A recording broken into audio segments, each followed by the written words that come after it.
And I wanted to talk about Black Lives Matter attempting to protest and demonstrate at Hillary Clinton's New Hampshire event on last night. They were unable to get into the event.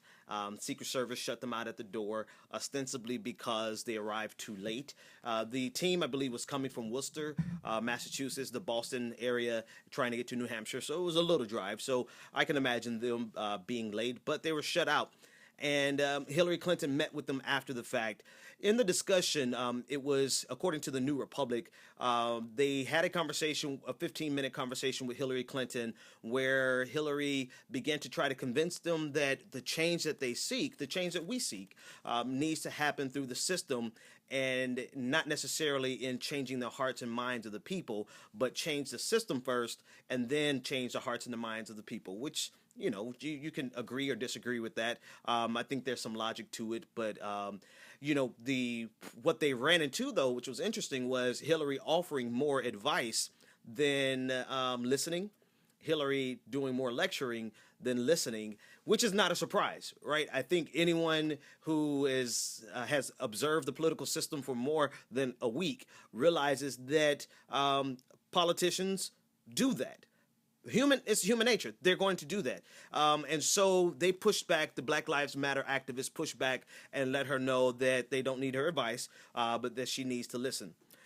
That's pretty much the extent of it. They just got a chance to talk with her concerning the different issues. I think the narrative of it is more interesting than anything else. The fact that they were unable to demonstrate at her event the way that they've demonstrated at Bernie Sanders' event, events plural, or with Martin O'Malley at the Netroots Nations event.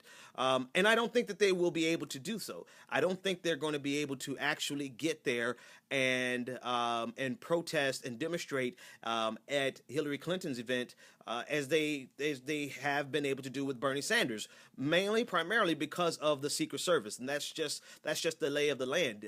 If they disrupt, they will be taken out, escorted out, probably very quickly.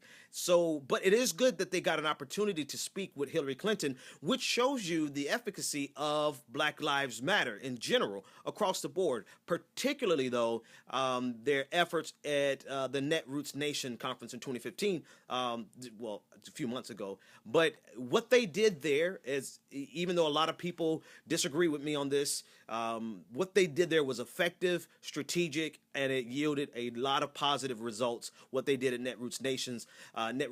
And this is one of the results. The fact that Hillary Clinton took 15 minutes to meet with with the Black Lives Matter protesters who just showed up. It says that they have the opportunity to influence the political process in a very meaningful way. Now, I've done an entire 2 videos on why I disagree with their action in Seattle, and I'm not going to sully this video with that conversation. You can click on the next video where I discuss why I absolutely disagree with Black Lives Matter in Seattle. But in terms of the overall movement, they have been strategic, they have been persistent, and they have the attention of the entire Democratic Party. And I think it's going to be necessary that they capitalize on this opportunity to actually affect the policy changes in a very practical way, to make sure that they not only get policy proposals from these politicians, but they also hold their feet to the fire to make sure that whoever is elected does not back down on those proposals once they get elected. Okay, so that's what's going on. Click on the next video where I discuss where I absolutely disagree with Black Lives Matter, with the Black Lives Matter Seattle. I have 2-hour-long shows about that, but I'll give you the Cliff Note version on the next video.